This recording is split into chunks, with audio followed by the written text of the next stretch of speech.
This episode of Metatrex is brought to you by Enterprise in Space. Find out how you can help science and education and become a virtual crew member aboard the NSS Enterprise Orbiter. Visit enterpriseinspace.org for more information. And if you'd like to help us keep Star Trek discussion coming to you each day, consider becoming a patron of the network through Patreon. Visit patreon.com/trekfm and find out how you can become part of the team. That's patreon.com/trekfm. This is Tim Russ, Lieutenant Commander Tuvok on Star Trek Voyager, and you're listening to Trek FM.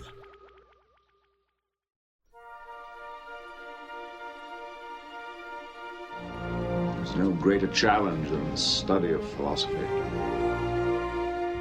My philosophy is that there is room for all philosophies on this station.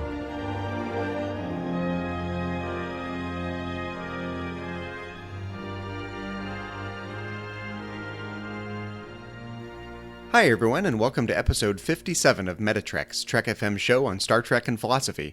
My name is Zachary Fruehling, and with me as always is Mike Morrison. Today we'll be discussing the third season Voyager episode Sacred Ground. Mike, how are you today? I'm feeling particularly spiritual today, Zachary. I'm doing well, and I'm ready for the challenges. The challenges. Well, I did come prepared. I came with a stone for you to hold. I came with a basket for you to put your hand into, any number of other different challenges. So we'll see how it goes. Well, I figured, I would at least come prepared, considering we're going to be talking about Sacred Ground from Voyager Season 3. So here we are. I actually had mixed thoughts about talking about Sacred Ground today, partly because we already did a previous episode of Metatrex on the science and religion debate way back in Metatrex episode 8 called It's Turtles All the Way Down. But we did have one of our associate producers and my co-host of To the Journey, Trek FM's Voyager podcast, with us on Metatrex last week. And after the show, she had suggested that she would like to hear us talk about Sacred Ground. And that got me thinking, okay, Sacred Ground, we've already talked about science and religion. Do we really have something new to talk about when we talk about Sacred Ground? But as I rewatched Sacred Ground, I started to realize that Sacred Ground really does cover different territory than the previous discussion we had on the science and religion debate. To me, when I rewatched Sacred Ground, it occurred to me that the main focus of that episode is more about private, individual religious experience as opposed to scientific explanations, but the focus seems to be more on the ineffable, unshareable private religious experience that Captain Janeway has inside that episode. Absolutely. I was really excited when Kay mentioned this because this is actually one of my favorite episodes of Voyager, and not for the reason, Zachary, I think a lot of people would think. Everyone knows that, my background is religion, theology, and so I think there's maybe an expectation out there that I'm going to automatically gravitate towards stories that have an underlying mystical or religious nature to it. And actually, the reason why I gravitate to this particular episode is because it is a personal journey of discovery for Captain Janeway. And it's not so much trying to really answer any question as far as science versus religion, but rather it's her own personal discovery to more or less break out of her comfort zone. She is a trained scientist, but sometimes out there in the universe, there are just things that don't make sense. This story, Zachary, was actually pitched by a freelancer named Geo Cameron, and we all know that this was Robbie Duncan McNeil's directorial debut. So, we had a freelance writer, and the story was adapted from a story that he pitched, and it was given to Robbie Duncan McNeil to direct. And the end result, I think, was something really fantastic that wasn't your typical juxtaposition between science and religion. I think it was something very unique that stands on its own in a really special way. I think you could argue that Captain Janeway learns as much, if not more, about herself and her own biases and her own assumptions and her own habitual reactions to new information and new stimuli that she does about anything having to do with this particular religion, the Nakani's religion, or anything about the divine in particular, even though ostensibly the focus of the episode is on science and religion. Positively. And I have to say, Zachary, that really I think this story, Sacred Ground, was really written for us, for Metatrax, because even Lisa Klink, who was a staff writer for Voyager, said that the story that was originally pitched, they took that concept, and she really struggled as a writer adapting that concept into a workable teleplay. She said, quote, "It was very tricky." And she admitted that because it was obviously very talky and philosophical, and you really had to pay attention to really keep up with what was going on, that was really hard to convey in the scripts. And she said that it was one of the most difficult things that she ever read. Well, when I read that from Lisa Klink, the staff writer there for Voyager, I thought to myself, this is perfect, because this is very character driven. This isn't a shoot 'em up. There are no space battles. No one fires phasers in this. It really is an exploration purely of, one's own personal philosophy. And I think it was brilliantly done. Do you think that Voyager in this case was veering a little close to Deep Space Nine territory? As I was watching the episode and thinking about the Nakani, the main alien race in this episode, it occurred to me that they really are like the Bajorans of the Delta Quadrant. They've got their spiritual devices, and they've got their spirits, and which are analogous to the prophets in Deep Space Nine. They're very much like the Bajorans. Do you think this was veering into being a little too close to what the territory that Deep Space Nine was trying to cover? I think perhaps there are definitely some parallels that can be drawn, but I think it was very unique in and of itself. I certainly think that you can find similarities between what Captain Janeway goes through in this single episode, and you can kind of draw some similarities to what Sisko goes through throughout the course of Deep Space Nine. So in that, this episode is really kind of a crucible for Captain Janeway, as opposed to what we see Sisko go through in the entire run of Deep Space Nine. But there are some similarities, but I still think that this one really stands alone in its approach. Robbie Duncan McNeil talked about in an interview that this was an extremely spiritual show. He said about Captain Janeway having to let go of logic and learn to take a deep leap of faith and consider the magical, mystery, godlike elements of the world. He said it was one of those episodes that was, very much a thinking person's episode. It was a moody piece. It wasn't a big shoot 'em up. It was a story of ideas, of feelings, of character journeys. And I think if the story fell short in any way, it was the fact that this was such a definitive episode for the character of Catherine Janeway, but it was something that probably should have been explored over an arc or over a season, as opposed to really kind of cramming this in and really in some respects blowing up her worldview all in one little episode. Very rarely in life do we have a day in our life that completely disassembles our worldview and changes our way of thinking. We kind of see that happen on the screen for Captain Janeway, and that makes it a little tough to swallow. The early seasons of Voyager seem to take every opportunity to drive home the point that Captain Janeway is a scientist first and foremost. She's about to go on a religious quest here for all intents and purposes, and she's bringing her tricorder and, as the Nakari representative put it, her little devices, right? Mm-hmm. So that says a lot about Captain Janeway. If she's going to have a spiritual or religious experience in any way, shape, or form, anything she doesn't understand, she wants to be able to measure it and quantify it, and that's Captain Janeway's worldview, and she says as much inside the episode. And I think it's a really interesting question. What happens when a scientist has a religious experience or a spiritual experience that doesn't fit neatly inside the scientific worldview? I think Captain Janeway's reaction says a lot. Every time she experiences something she doesn't understand inside this episode, she is trying to give her own attempt at a scientific explanation, in terms of biochemistry or energy sources, things she can measure, and everything has to fit inside that paradigm for her. And I just think it's a fascinating psychological question. What happens when a scientist who's steeped in that worldview, I don't even want to say a logical worldview, just the assumption that that different phenomena have an explanation that can be grounded in things that we understand, quantified and measured, and fundamental physical principles and whatnot. What happens when something doesn't fit neatly inside that worldview. So I think there's a few options. One option is just disbelief. You can just reject it as a mere illusion. Or you can go trying to prove that the experience was real in some way, go looking for scientific evidence like Captain Janeway does.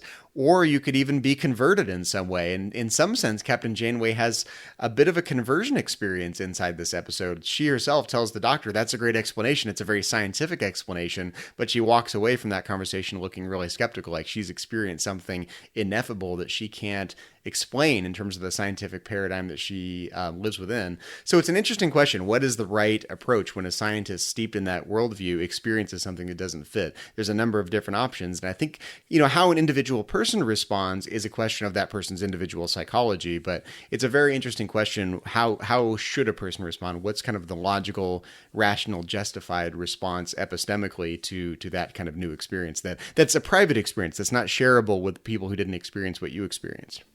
Well, Zachary, I've often said that everyone has faith in something.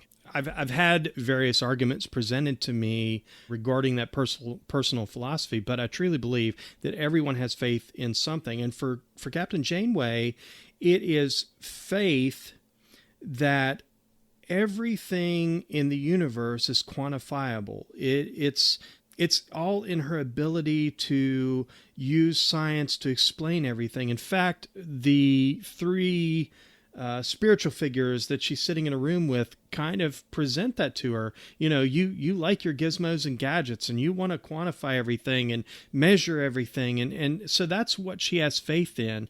And so this episode is about the difficulty that she has in taking a leap of faith. As a scientist, it's not something that's really easy for her to do. And really the entire episode, she's sort of pushing back against that.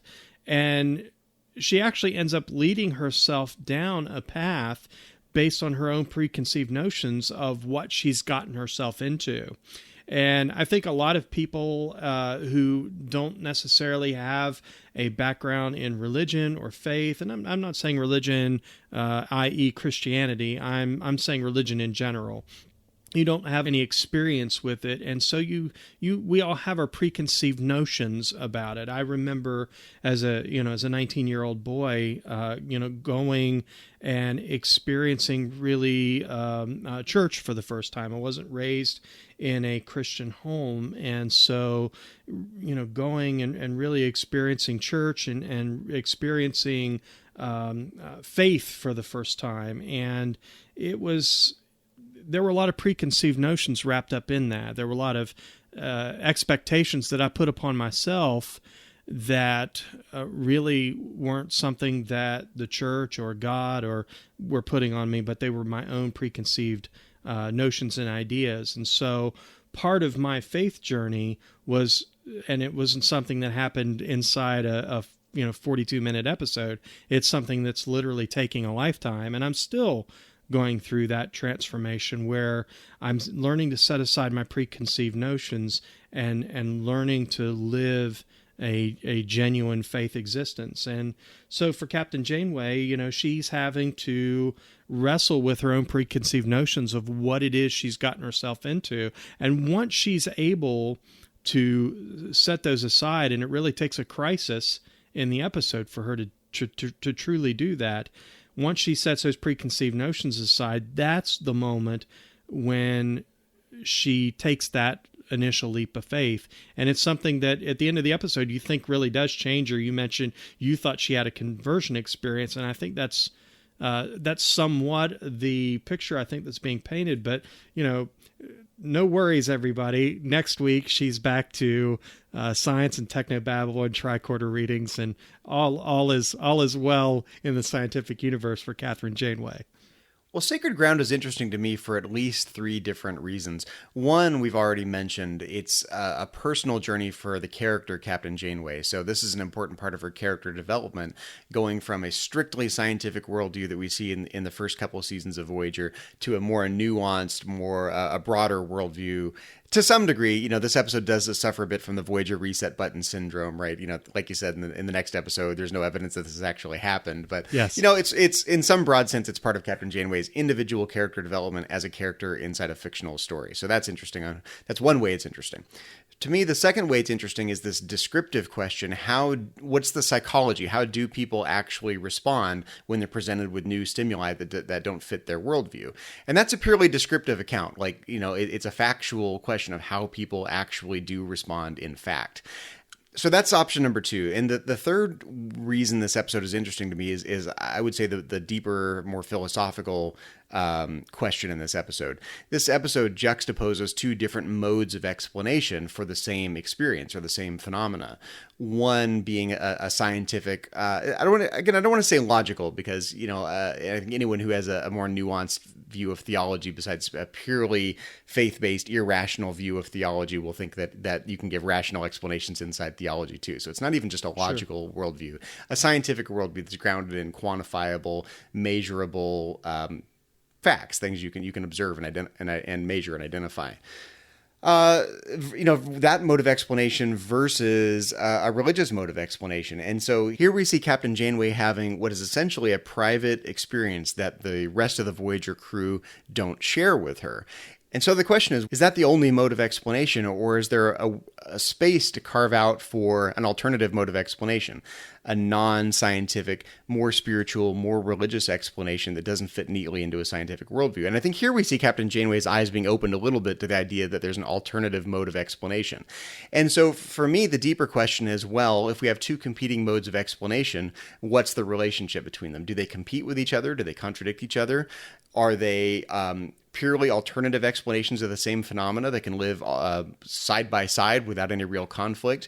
Or is there a way to unify them? And my own conviction has always been that, look, we live in one universe. So if there's a spiritual component to it, if there's a divine, if there's if there are prophets, if there are spirits, any of the things you see in Deep Space Nine, or in this case, spirits inside this episode, if that's part of the universe in some broad sense, meaning everything that exists, right alongside all the scientific phenomena, shouldn't there be a more unified explanation? So I think there's at least 3 options. You can say, these are contradictory modes of explanation that just plain contradict each other, so they can't both be true, scientific and spiritual or religious. They can complement each other to alternative explanations of the same phenomena. One may be addressing meaning, or one addressing significance, while the other addresses the factual, mechanics of how events unfold. Or there could be an attempt to unify them together into a more unified experience. And I think we see Captain Janeway struggling with that she's recognized that there are 2 alternative explanations here.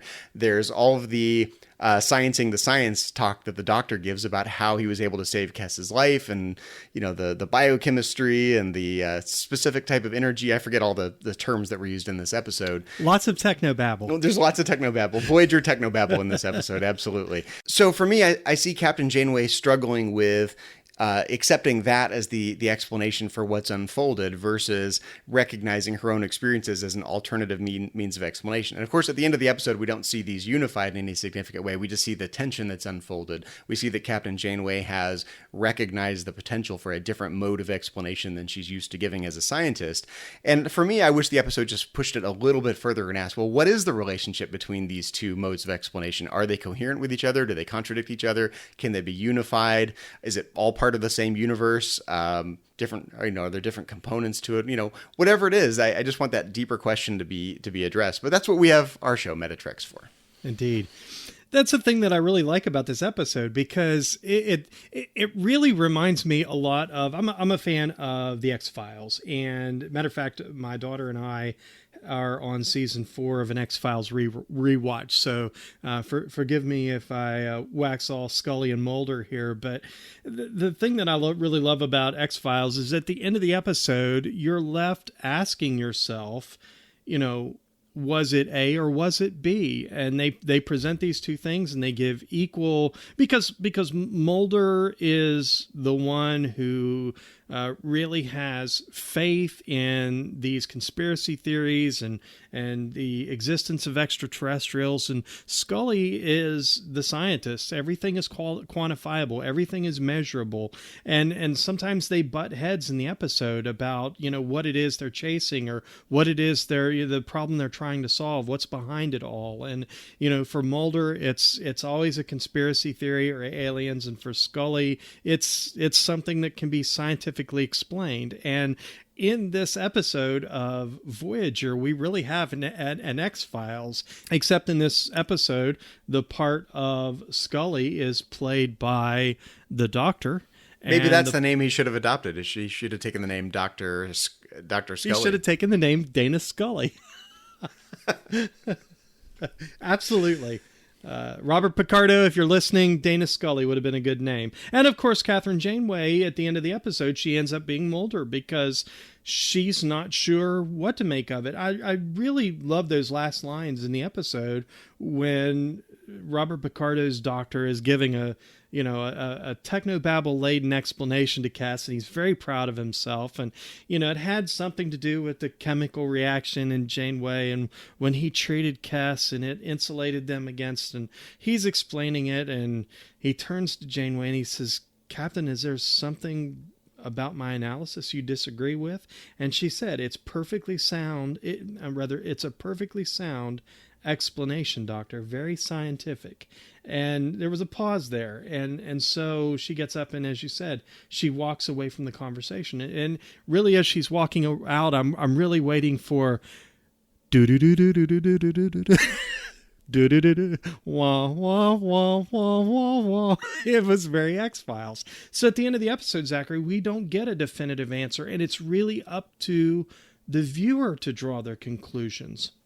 Well, I do see the parallel with the X-Files, but I think there's a difference. In the X-Files, there's often an outright contradiction between the two explanations. The phenomena that are experienced are so grandiose, they defy the laws of physics so much that it's an actual contradiction. Mulder's explanation and Scully's explanation of the same phenomena literally can't both be true at the same time. Mm-hmm. And I think in this episode, it's a subtler relationship between the two modes of explanation. That the fact that the Doctor can give this very coherent explanation of the phenomenon, and Catherine Janeway herself says that's a perfectly valid scientific explanation of it, right? She's not saying that's a bad explanation. It's false. It didn't actually work that way. She notices there's an alternative mode of explanation, but they don't seem to contradict each other in any really, really strong way. I mean, all of the science that the Doctor describes, the biochemistry and the energy, mm-hmm. the sciencing, the science stuff, all of that is still true. So Captain Janeway is not saying, no, it didn't happen that way. No, not at all. And in fact, I as I was about to say, there was a movement several years ago, and I think it's still going on, although I've not seen anything published recently, where a group of interdenominational Christians began to work together to find scientific explanations to the miracles that are recorded in the Christian Bible. And one in particular that I want to mention is in the book of Exodus, we're told that when the Jews, the Hebrews, were leaving Egypt, they came to the Red Sea. And with the army of Egypt coming at them from one direction and the Red Sea at their backs, Moses stretched out his hand and God parted the sea and they walked across. And of course, they were able, over 1 million Jews, 750,000 Jews walk across on dry ground. They get to the other side. Pharaoh takes his army in and the sea collapses in on them and they drown. And so that's as it's written and recorded in the Bible. And that's not the only instance of a water parting miracle. There's another one in which the priests are carrying the Ark of the Covenant, which is a shrine of sorts, and they are needing to cross the Jordan River, and they come to the Jordan River. Now, this time, as they pray and they look to God, God doesn't immediately part the Jordan River. But in fact, what the Bible records is that they had to take a step of faith, and it's really one of those stories in which we really draw this idea of taking a step of faith. That's where that phrase comes from. They literally had to take a step of faith because the water hadn't parted, so they actually stepped in and got their feet wet before the water parted. Now, there's a scientific explanation, at least for the Red Sea parting. I read it. It's fascinating as all get out. And for me, when I read that, and this very scientific explanation, very quantifiable explanation for how a sea can, part in two and allow people to walk across. Someone asked me when I was sharing that with them, did that in any way diminish or hinder your faith? And I said all that to say this: it really didn't, because whether it's something that could be explained through science or not, it's still remarkable.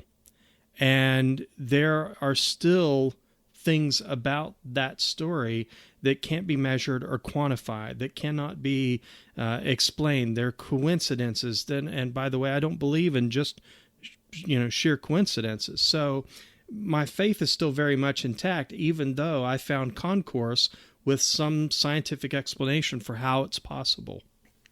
Mike, I'm glad you thought to mention the parting of the Red Sea, because I had actually thought of that specific example as well as I was thinking about the relationship between these alternative modes of explanation.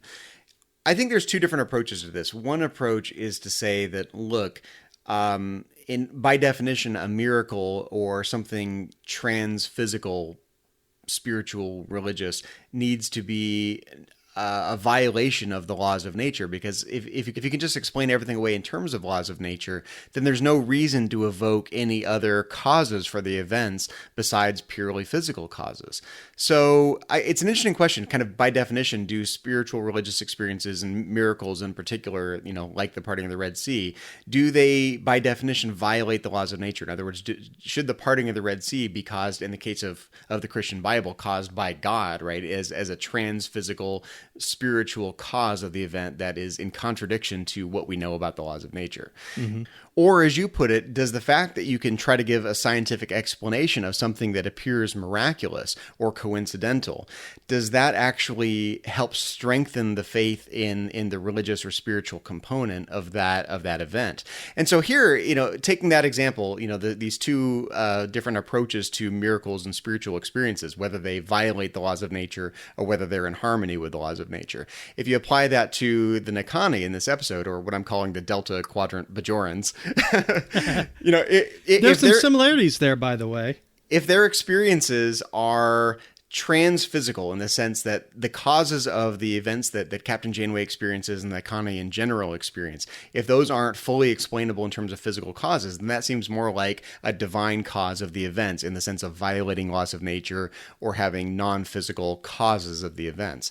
On the other hand, you could, the fact that the Doctor can give a fully scientific explanation of what's unfolded and how Kes gets cured, that sounds like it's a little more in line with the second option, which is to say, to use the Red Sea as the parallel, the fact that you can give a physical explanation for the parting of the Red Sea. If you can give a fully physical explanation without invoking any metaphysical or spiritual, non-physical causes of the events, if the Doctor can do that consistently, and it seems like Captain Janeway is admitting that he can do that. She's not saying his explanation is wrong, right? And that's the beauty of the end of that episode. She's not saying he's wrong, but obviously something's affected her insights. On the other hand, to me, there really is something to this idea that, look, in order to justify, epistemically and philosophically justify invoking a higher level, non-physical, metaphysical cause of an event, there needs to be something that physical causes alone can't explain. Otherwise, there's no need to invoke that as an extra cause above and beyond the physical. I mean, this is the problem with all higher order causes. You get this problem in philosophy of mind, trying to explain mental causation of physical events. You get this in philosophy of religion, trying to explain spiritual or theological causes of what are ostensibly physical events. Mm-hmm. And so we've mentioned this tension before. It's a question of reductionism versus higher order causes. If you can constantly explain away higher level causes in terms of lower level causes, then there's the danger that you don't need to invoke those as causes at all. You don't need to invoke minds or intentions, or in theology, you don't need to invoke spirits or gods or metaphysical causes. You can explain everything in terms of lower level fundamental physical causes. On the other hand, if mental causes add something to our experience as humans and what happens physically when we make a decision to do something and it causes our bodies to do something, if theologically, if God's intentions cause the Red Sea to part in some sort of metaphysical sense, or here with our Delta Quadrant Bajorans, if the spirits cause something to happen that results in Kess's physical body being healed.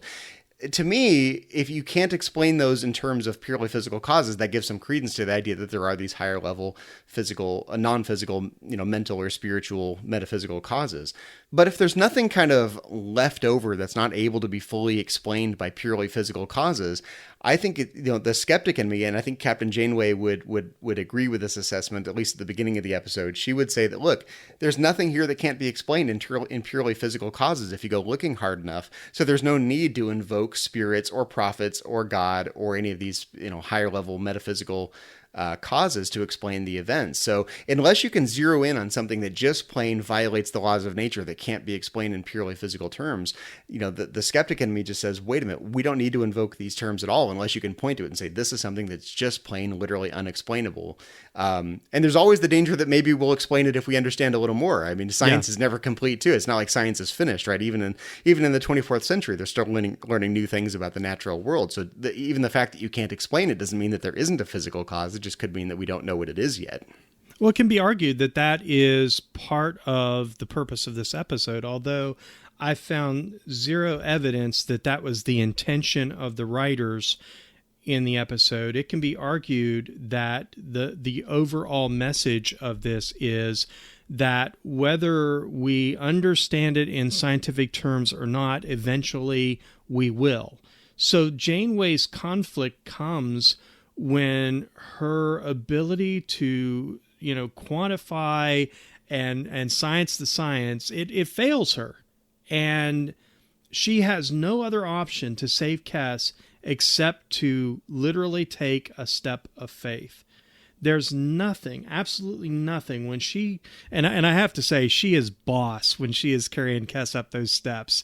I mean, I'm sure they did that with, but I got to tell you, she really looks awesome carrying Kess up those steps. And she steps into that gate and she takes that leap of faith. And the spirits kind of told her as much, that, she had to take Kess through the gate and have faith. If there was any doubt, he said, you're both as good as dead.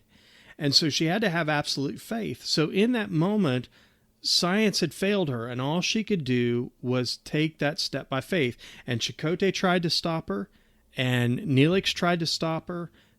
They didn't want her to do it. Let's think about this. Let's reconsider this. Let's have a confab. Whatever. The truth of the matter was, if she would have hesitated, Kess would have died. And so she picks her up, she carries her through, and takes that step of faith. And so science had failed her. But at the end of the episode, we get the quantifiable explanation for it all. And so the argument can be that this episode is saying that, there are things out there in the universe that we can't explain, but eventually, science will catch up with all the mystery of the universe. But, Colonel Jeff Williams is an astronaut, served on the International Space Station. And I just recently read a piece that he did, an interview that he did, and he said in that interview, I don't find a conflict with true science, genuine science with integrity, and the scriptures. So, here's an astronaut, an American hero who served in the International Space Station, saying that there's concourse there between his own personal faith and science, and I find that refreshing. But for Kathryn Janeway, for the first time in her life, I think she had to take a leap of faith. And at the end of the episode, they gave her the science, but you know what? It matters, but it didn't matter to her. Because it doesn't change, the explanation doesn't change the fact that she did something she probably had never done in her life, and that is to take a leap of faith. Well, there are so many parallel discussions happening inside this episode at the same time. I think it's really important to distinguish them from each other. Otherwise, we run the risk of conflating them. So one is the role of these higher level causes. And I think throughout the history of the relationship between science and religion here in the real world, there's been a history of attempting to locate again, thinking of Judeo-Christian theology in particular, locate the actions of God as a divine being in the areas of explanation that we don't understand. So there's a lot of things we do understand. There's areas of causation and physical knowledge and events that we don't understand. So we point to those and we say, oh, that must be where spiritual things happen, or that must be where God interacts, or that must be where miracles happen, or that must be where, in this episode, the Delta Quadrant Bajorans spirits interact, right? In the area where science is inadequate and doesn't seem to provide an explanation. But over time, what's happened is that we learn more and more and more, and the need for that those metaphysical causes to explain what we can't explain through science gets squeezed out of the picture as we learn more and more about how the natural world actually works. And there's something a bit theologically dissatisfying about that. If your faith in a divine being can get squeezed out of the picture as we learn more and more about science, you might argue that's a pretty weak justification for one's faith. So I think the deeper challenge is to try to find a way to harmonize natural causation with spiritual or metaphysical causation so that they don't conflict with each other. So as we learn more about the natural world, the divine isn't squeezed out of the picture. That's a more nuanced view about the relationship between scientific causation and metaphysical causation than just saying they contradict each other, and where one is true, the other one can't be true, and vice versa. So that's one issue. Sure. And in theology, that's called the God of the gaps theory. That God of the gaps. Yes. Yeah, that where there's a gap in our understanding, that's where God interacts, and as we learn more, God gets squeezed out of the picture. But that's theologically dissatisfying because you run the risk that God is squeezed out of your worldview altogether as we learn more and more and more about the natural world. So that's one issue. The other issue that I see, well, two more issues, but the second issue that I see is the issue of what is the relationship between these two different modes of justification? Are they identical? Are they different in some way? Are there different criteria you can give for these different modes of explanation? What you wouldn't want to do is you wouldn't want to confuse a spiritual explanation with a scientific explanation. For example, I think you can spell out criteria for a scientific explanation that religious explanations don't have to meet. For example, scientific explanations are often held to the criterion of falsifiability. A scientific theory is not taken to be a scientific theory unless you can give criteria for falsifying it. In other words, unless you can say this theory predicts blah, blah, blah, blah, blah, and if it turns out that events don't actually unfold that way, you can falsify the theory. That's how science moves forward, by making a hypothesis and either verifying or falsifying that theory. So the idea that theories lead to predictable empirical consequences that you can then falsify a theory with, or give an alternative theory for, that's an important part of a scientific theory. And the problem with individual religious experience from an epistemic standpoint is that it doesn't seem like individual religious experiences are falsifiable. No one on Voyager can say to Captain Janeway, your religious experience didn't unfold the way that you said it did, because no one has experienced those events. Captain Janeway is the only one to have had those experiences. Right. So there's no way to publicly falsify her emerging alternative spiritual explanation for these events above and beyond what the Doctor has to say. So I think it's important to be able to spell out the criteria for these different modes of explanation. And I think it just seems obvious that by definition to me, private religious experiences are not falsifiable in any scientific sense. On the other hand, there are religious experiences that are publicly shared. I think you mentioned the New Testament before, that the experiences of, say, Jesus's disciples, for example, would be a communal experience that's not a private religious experience. Sure. And so that maybe that has different criteria than this private religious experience. But I would say in this episode, it seems like we're dealing with really subjective, private, ineffable experiences that only Captain Janeway is having, that no one else in the episode is sharing. Maybe even our Delta Quadrant Bajorans. So that's the second issue. And the third issue I wanted to raise is this issue of subjective religious experience. What's the role of personal conviction or personal commitment to a religious proposition, above and beyond what's objectively true, sort of factually and scientifically?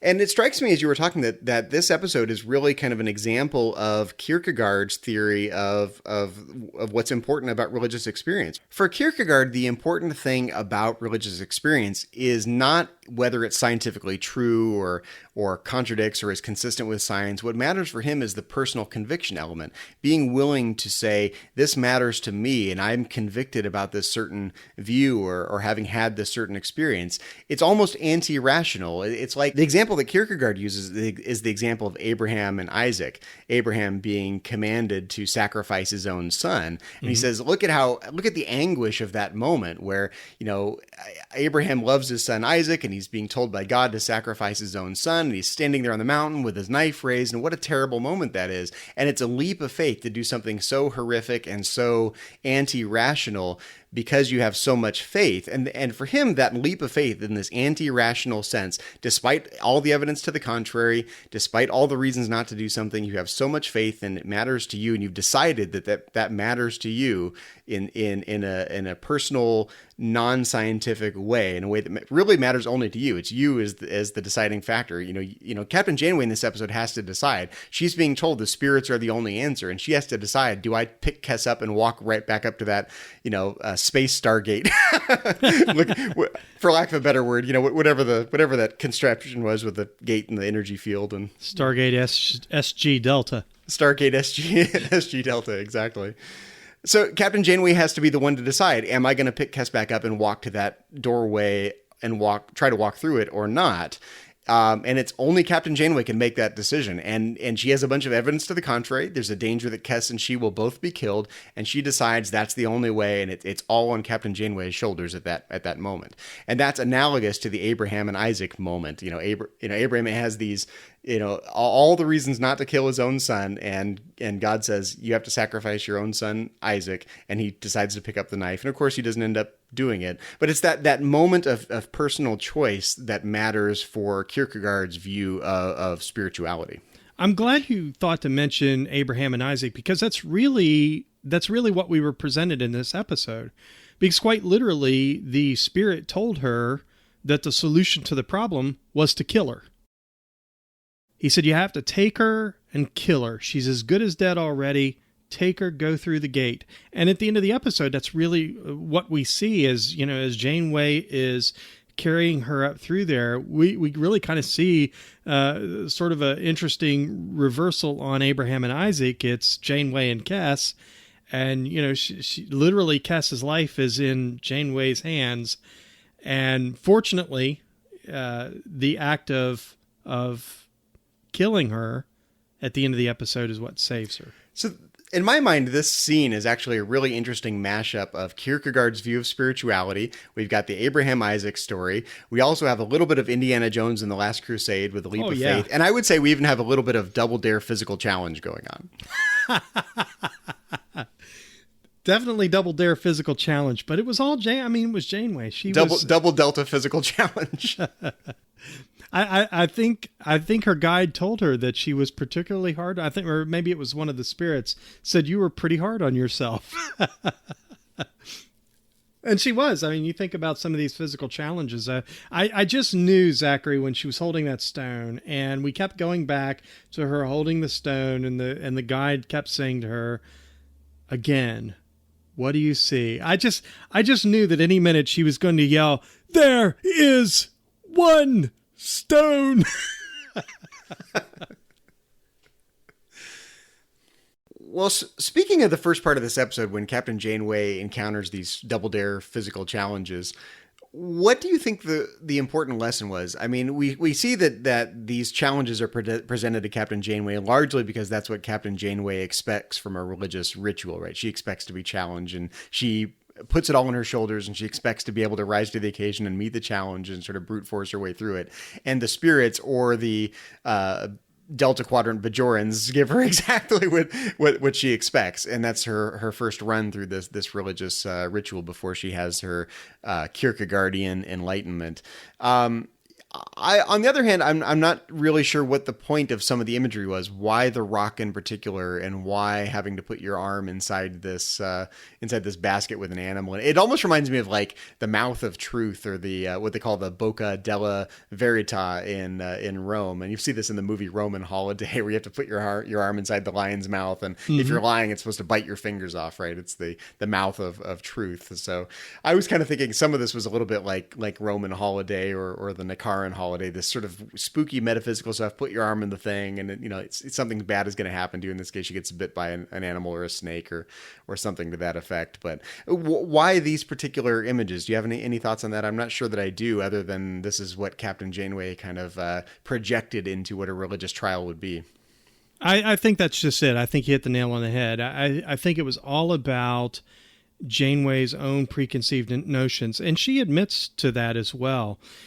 She says at the beginning of the episode, she says to Chakotay, I imagine if we scratch deep enough, we'd find a scientific basis for most religious doctrines. So she goes into that with this idea that she's going to go through some kind of spiritual, physical trials.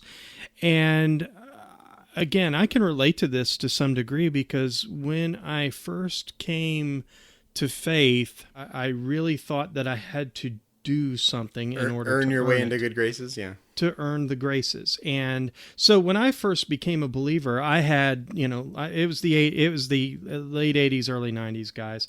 I had, kind of Sammy Hagar hair going on, and I had an earring, and, I was a punk. And I went to church that morning, and I took my earring out and put it on the dashboard of my car because I just didn't figure there was any way that they would accept me with an earring in my ear. But what I experienced in there really goes beyond explanation. But it's funny because, Zachary, I walked out of there. The first thing I did the following day was went and got a haircut because I guess we all think that God likes his sheep shorn real tight. I don't know. But I went and got a haircut, and at that time, I thought that was necessary. But quite frankly, that's baloney. It really is baloney. It was an act of it was a physical act on my part to, I guess, try and earn those graces. So I think for Janeway, she thought that she could somehow earn the grace to save Kes. That, she would go through some physical trial, and at the end of the day, there would be a scientific explanation. But that all failed her because all of that, holding the stone and putting her arm in the basket and all the, stand this certain way, she says, and hold this stone, tell me what you see. We don't know how long she stood there, but the episode kind of insinuates that it was an extremely long time, standing there in that weird position, holding and staring at a stone until she hallucinated something on it. And I unfortunately, I think that there are people out there who have experienced something that they call faith that, really there's a quantifiable physical, they've had a vision quest. And in fact, Chakotay says in the episode, I remember when my mother taught me about the science underlying the vision quest. In a way, he said, I felt disappointed. Some of the mystery was gone. I'm a little disappointed. I was going to say, and who knows, maybe that's one of the reasons why he drifted away from his faith, only to return back to it later in life. I don't know. I'm actually a little disappointed we didn't get a chance to see Captain Janeway's spirit guide inside this episode. That's what I really want to know. Which animal is it? But speaking of individual religious experiences, I can actually really kind of relate to what Captain Janeway has gone through in this episode. And I know listeners out there, some of you know me and some of you don't. And if you don't know me, you may not care about the individual personal story here, but I was raised going to an Assemblies of God Pentecostal church growing up. And, eventually I kind of became a philosopher, and, that's kind of how you know me now. But, as a teenager, I was very much going to church youth groups and, church excursions, and that was kind of my upbringing, especially in the summers and winters, during vacation times. And I remember this one winter, I went to a church ski camp, snow camp up in the mountains here in the Sierras. I think it was up in Sonora. And I remember very vividly, one evening there where, they had all the lights out and we were singing our songs, and then all of a sudden people start speaking in tongues. And this was a very fascinating experience because I very kind of naturally was caught up in the experience of it all, to the point where I myself, Zach, who became a logic teacher and a philosopher, was speaking in tongues back in, maybe I'm undermining my credibility all left and right here, but I was speaking in tongues with the rest of the church youth group at about age, 12 or 13, somewhere in there. And it's funny because you can kind of reverse engineer that experience. There's a scientific, naturalistic, maybe even a social or psychological explanation for that. And there's a religious explanation for that, right? So the scientific or social explanation is, well, it was group peer pressure, or it was, manipulation from church leaders getting young people who don't know any better to get caught up in this kind of frenzy of an activity. Although you can say, well, how do you know it wasn't the Spirit of God, or how do you know it wasn't some sort of divine presence there that can't be explained psychologically? Certainly, what I can't deny is that I was there and I did that, right? I was there at age 13 speaking tongues at this church youth camp up in the mountains. And that's not something that makes sense to me now. In fact, in some ways, it makes more sense, right? It makes sense because I can give these alternative explanations. On the other hand, I still go, wow, that in some way, knowing myself, knowing my personality and my temperament, that doesn't make sense at all in some ways. So there's a tension between these two alternative explanations. And I would argue that's very much similar to what is going on in Captain Janeway's mind. She's had this individual experience. She's got two competing explanations that don't make sense to her, and she doesn't know how to reconcile them. Although she keeps looking for these alternative explanations because that's who she is. Just like for me, I can go, I can give 10 explanations for what happened when I was at age 13. That's not a religious explanation now that I couldn't give then. And that's part of my personality, just like Captain Janeway's personality, to do that.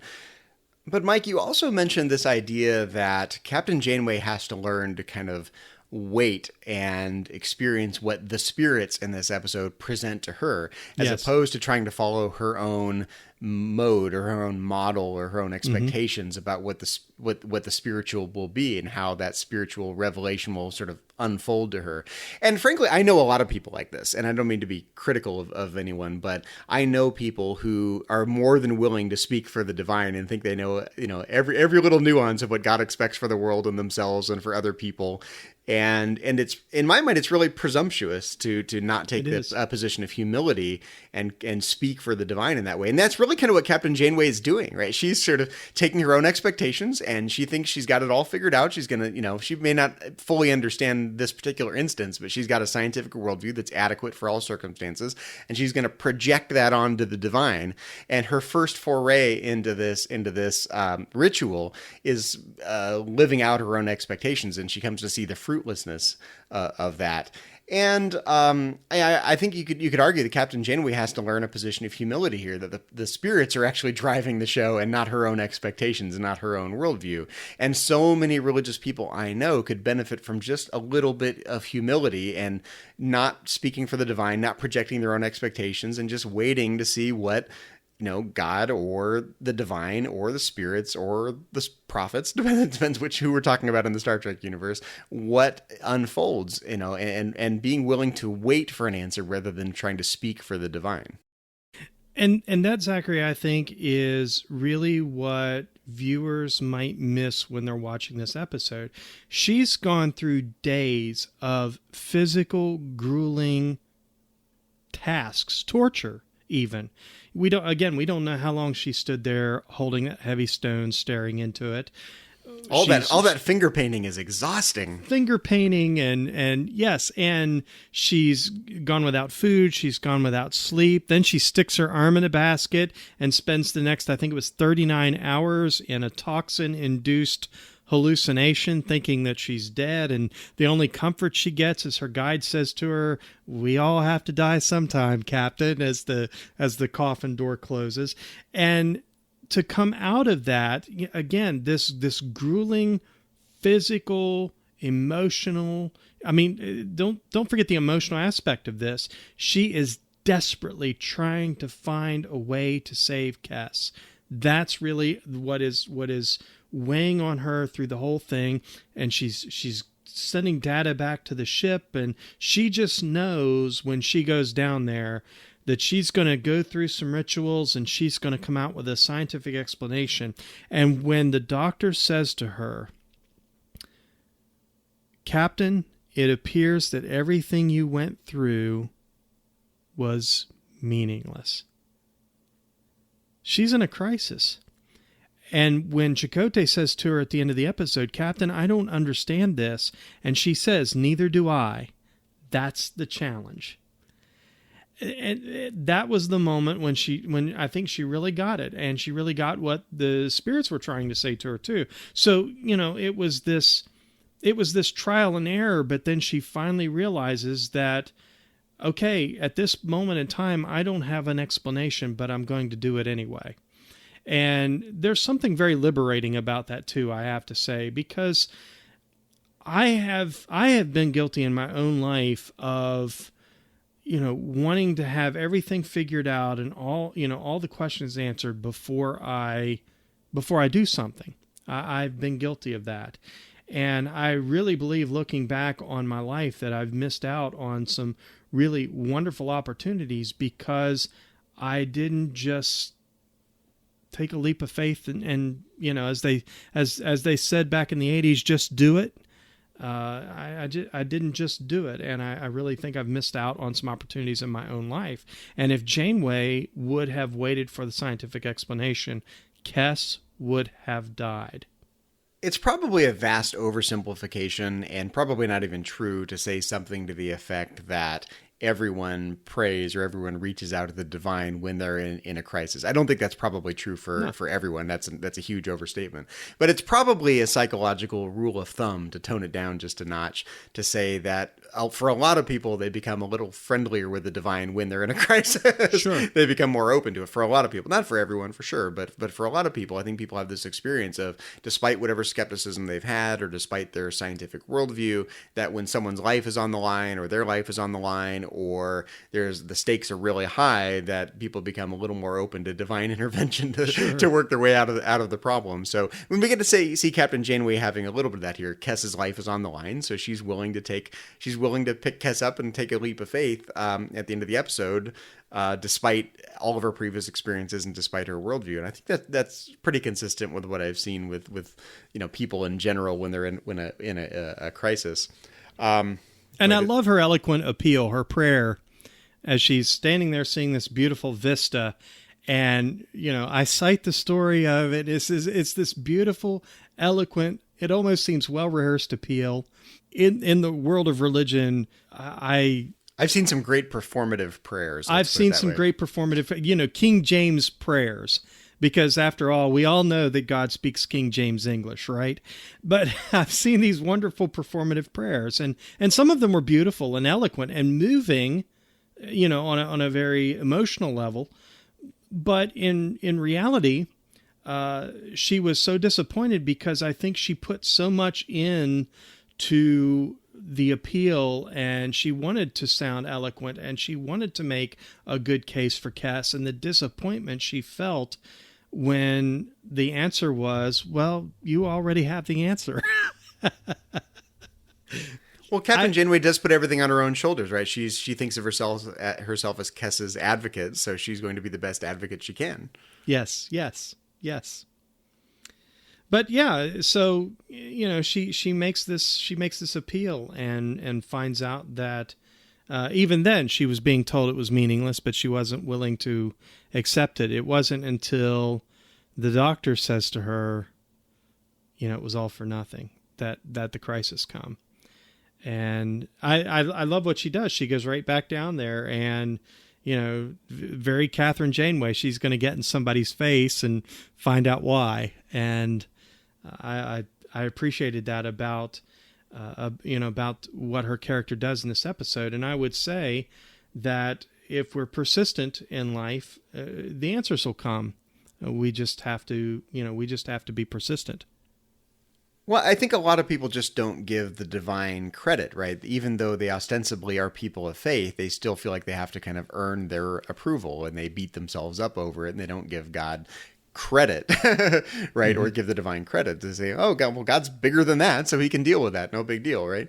I think Janeway has to learn a very similar lesson here. She's putting the entire situation with Kes on her own shoulders. She's trying to be the best advocate for Kes she can be. She's trying to run her way through the Double Dare maze to try to earn approval of the spirits, for the prophets of the Delta Quadrant Bajorans.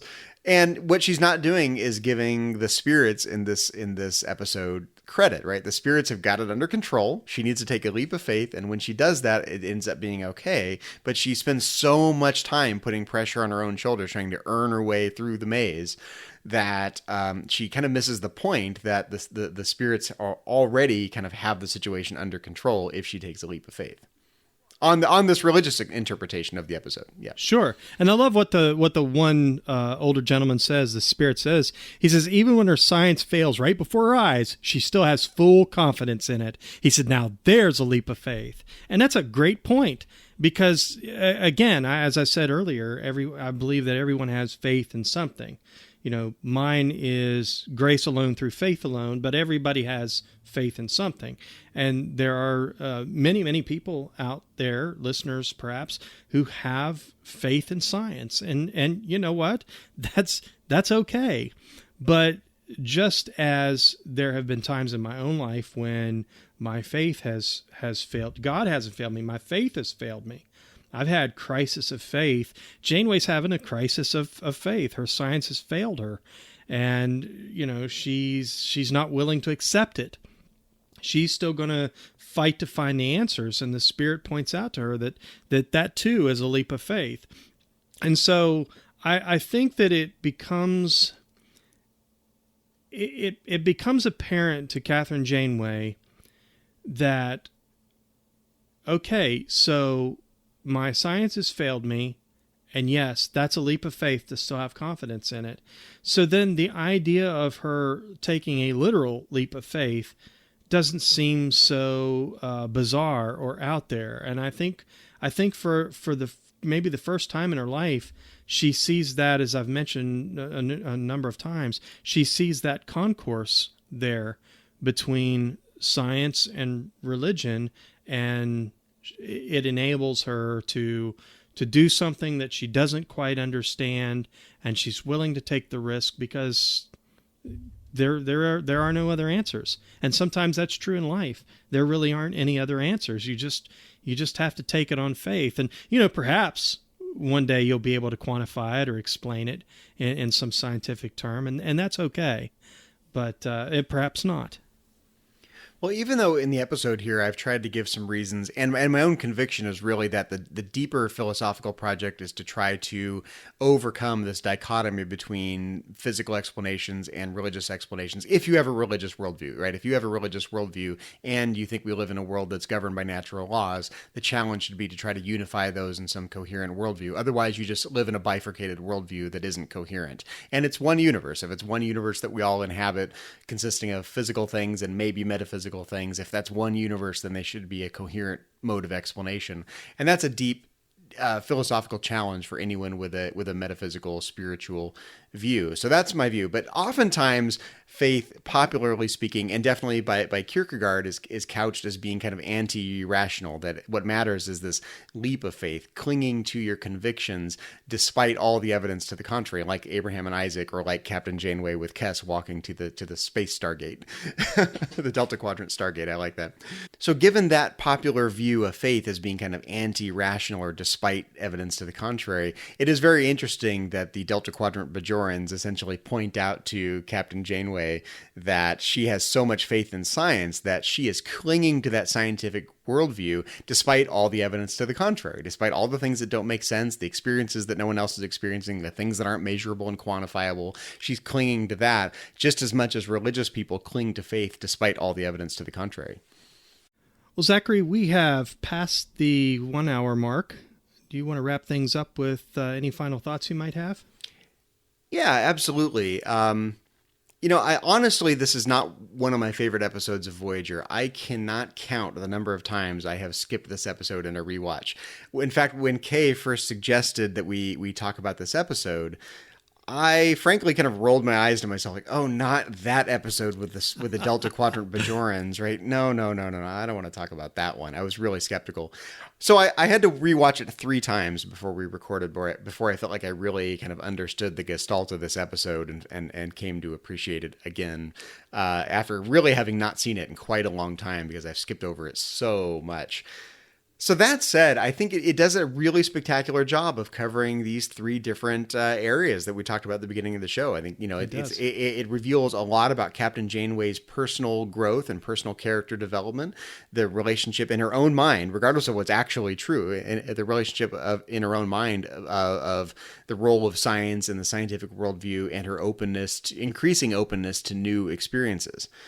It also seems to lay bare the idea that there are these alternative modes of explanation. It raises all these epistemic questions. What defines a scientific explanation versus a spiritual explanation, and what's the relationship between those? Are they consistent with each other? Do they contradict each other? Can they be unified in some way? All the things we've talked about in the episode. And of course, this episode does a really good job of illustrating the role of a leap of faith, or the role of individual personal conviction in religious experience, or in taking action on religious experience, that in most cases defies scientific explanation, defies logic, defies science. There's lots of evidence to the contrary. And that moment of decision, Captain Janeway has to decide, do I pick Kes up and walk to the gate, or do I let the scientific chips fall as they will? Do I let the doctor's approach fail? In this case, it would have failed, probably.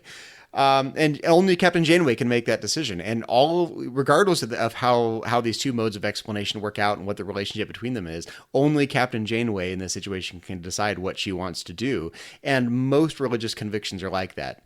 All the evidence in the world, all of the testimony, all of the scientific reasoning, none of that can determine for you what you're going to do about it. So it's this existentialist point that no matter how the chips fall in the epistemic discussion in this about this episode, it's ultimately up to Captain Janeway to decide what to do about that. And that's true of all of us. About any of our experiences or any explanations that we seek, only we can decide what to do about it and try to create the kind of world we want to create. And Captain Janeway has to ultimately decide, yep, I'm going to take that leap of faith, and no one can do that but her. Zachary, I love that Catherine Janeway is willing to not just expand her comfort zone, but to really completely break out of her comfort zone in order to save Kes's life. And to me, it really speaks to the character of Catherine Janeway and the type of captain that she is. And I think that's the type of captain she demonstrated herself to be all through this series of Star Trek Voyager. To the contrary of what she felt at times, that her actions or inactions had led to her crew being stranded, and the peril that they found themselves in. She, as you said, she carried all of that on her shoulder. I love the fact that, in this moment, if there was ever any doubt in anyone's mind about the type of captain that Janeway is, she is going to completely, completely shake off any preconceived notions that she has about the universe and take a leap of faith at the end of this episode. Again, as I said before, I love it because at the end it sort of presents 2 answers, and neither of them are right or wrong.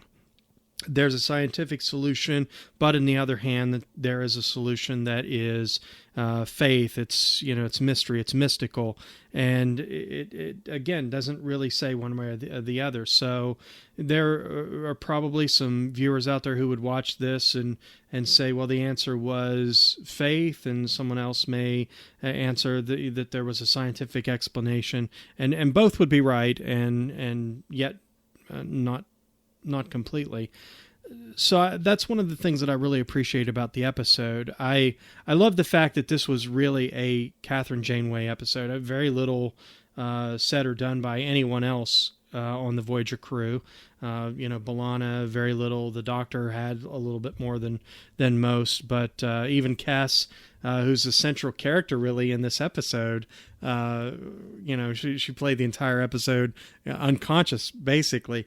So this was it's like all an episode about... it's like being on an episode of General Hospital or something, right? Exactly. The main character gets to be unconscious on a hospital bed, for 4 episodes in a row.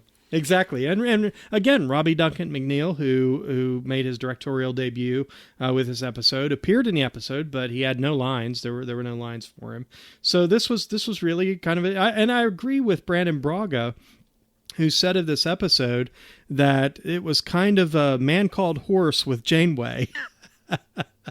And he went on to say that she was on a spiritual journey.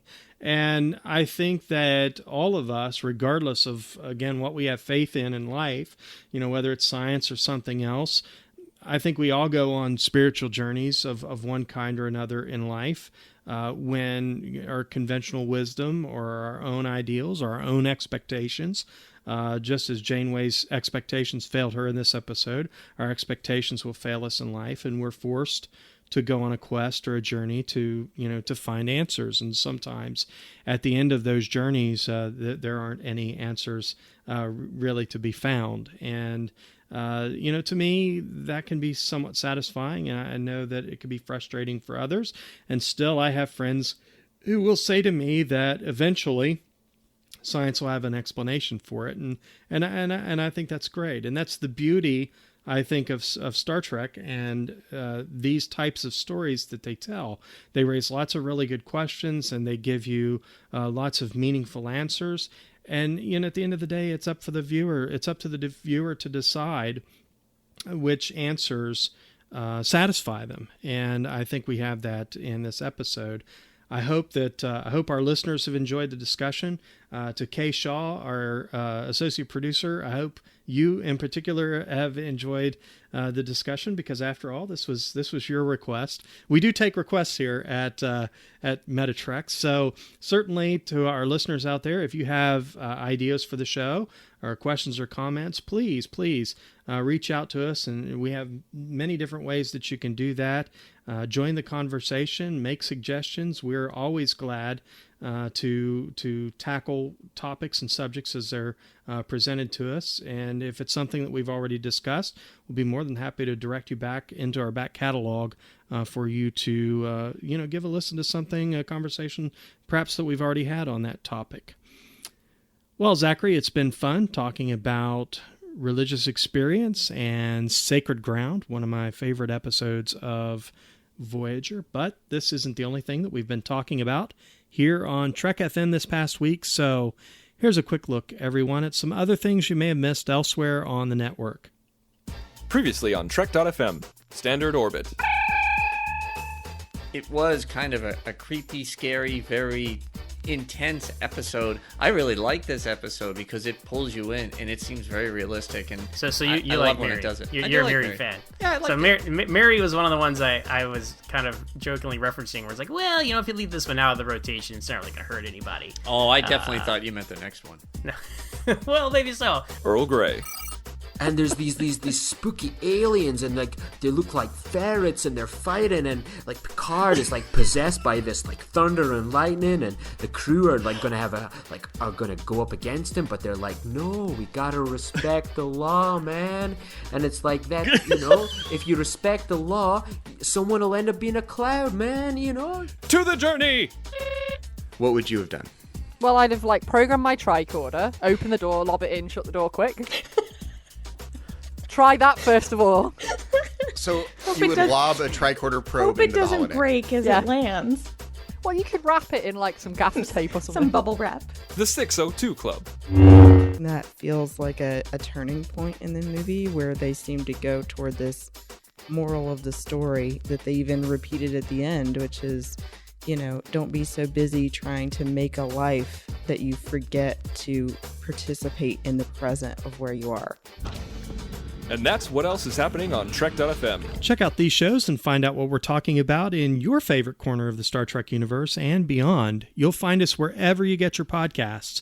If you're an Apple user, be sure to hit the subscribe button. That helps us out greatly, and it makes it easier for other listeners to find the show as they search iTunes. If you're not an Apple user, no problem. We've got you covered as well.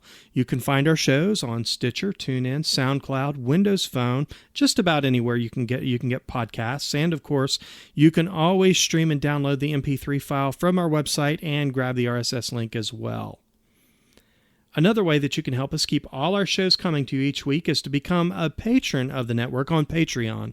If you visit patreon.com/trekfm, that's patreon.com/trekfm, you'll find our current goals and different milestone contribution levels, along with all the great perks that we have for you. These perks include things like early access to content, and there's more of that now than there has ever been, exclusive content, producer credits, seats on our content development team, and many, many more. We really appreciate any support that you can give us, and we hope you'll join the team.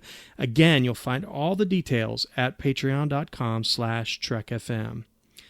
And don't forget to check out Enterprise in Space, a project of the nonprofit National Space Society that will design and launch an 8-foot orbiter and return the craft to Earth.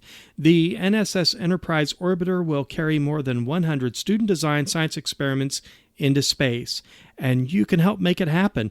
Visit enterpriseinspace.org to find out more and to get your seat on the mission. If you'd like to contact us with feedback or suggestions for the show, as I mentioned earlier, or to send us your thoughts on anything that we discussed in this episode of Metatreks, you can contact us in several different ways. You can contact us via a form. Just go to trek.fm/contact. To leave us a voicemail, you can look in the sidebar on our Metatrek show page on the Trek FM website, or go to speakpipe.com/trekfm. On Twitter, our Twitter handle is @TrekFM. On Facebook, you can find us at facebook.com/TrekFM. And while you're on Facebook, find us in the Babel Conference. The Babel Conference is Trek FM's listeners-only discussion group. Just type the Babel Conference, that's BABEL, into the search field on Facebook, or you can go to our website at trek.fm and click Discussion on the menu bar. We'd also like to invite you to leave a rating and review of Metatreks on iTunes. We'd love to hear your feedback and suggestions for the show, but more importantly, it really helps show placement on iTunes as people are searching in iTunes. So if you haven't previously given us a rating or review, please go over to iTunes and do that. That would be wonderful, and we really appreciate your feedback.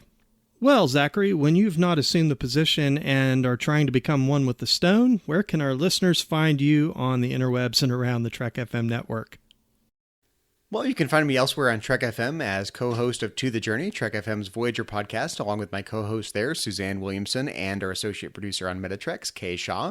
You can also find me in the Babel Conference if you want to talk about Star Trek and philosophy with me there, and you can find me on Twitter. My handle is just my name, @Zachary Fruhling. That's Zachary, Z-A-C-H-A-R-Y, Fruhling, F-R-U-H-L-I-N-G. And Mike, when you're not communing with Delta Quadrant Bajorans waiting on the spirits, where can people find you on the Trek FM network and around the interwebs?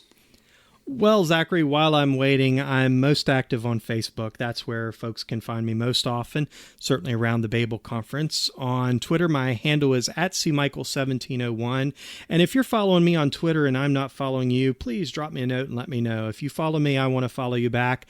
And I certainly I'm always glad to have followers there on Twitter. On Instagram, I'm there as well, CMichael1701. Also around the network, you can find me on recent episodes of The Ready Room and Warp 5. We'd like to take a moment to acknowledge the rest of the Metatreks team from around the network. Specifically, we'd like to thank C. Brian Jones, our founder and publisher here at Trek FM. Our executive producers are Matthew Rushing and Ken Tripp. Our art director is Aaron Harvey. Richard Marquez is our production manager, and our Patreon manager is Brandon Shea Mutala. Zachary, we'd also like to give a big shout out to our 4 associate producers here at Metatreks. Without these 4 fine people, we would not have dilithium for the warp drive here on the Starship of Theseus. So we'd like to give a shout out to Patrick Devlin. You can connect with Patrick and say thank you to him at MagicDrop5 on Twitter. Kay Shaw, who is also one of Zachary's co-hosts over on To the Journey. You can connect with Kay at Choco Weeble on Twitter. Norman Lau, our good friend Norman, at Starfighter1701. And our newest associate producer, Kit Lofstad. You can connect with Kit on Twitter. Her Twitter handle is @MotherCat, and that's mother with a 0. Well, thanks everyone for listening to Metatrex, the Star Trek and Philosophy podcast. Until next time, when we will once again boldly go where no philosophers have gone before.